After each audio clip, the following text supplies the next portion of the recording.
On suit les étoiles et l'on est immergé dans l'univers de son héros le plus célèbre, le Petit Prince.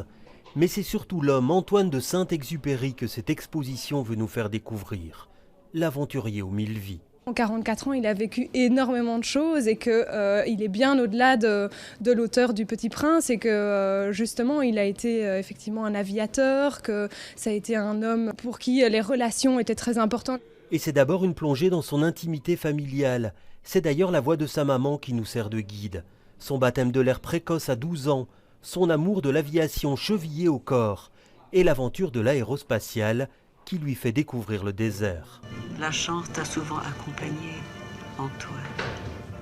Le désert, pour nous, c'était ce qui naissait en nous, ce que nous apprenions sur nous-mêmes. Et puis il y a aussi son combat contre l'ennemi durant la Seconde Guerre mondiale. Impossible pour lui de ne pas s'engager. Que suis-je si je ne participe pas? J'ai besoin pour être de participer.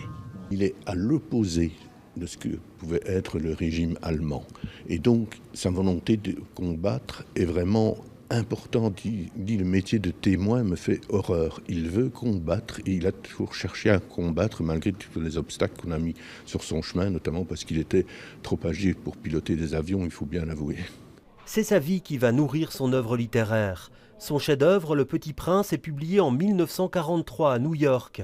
Mais Antoine de Saint-Exupéry reste avant tout pilote et cela va lui coûter la vie. Il est 8h15, ce lundi 31 juillet 1944. Tu décolles pour cette ultime mission de reconnaissance en direction de Grenoble.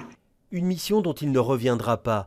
Des restes de son avion ont été retrouvés au large de Marseille. Certains sont exposés.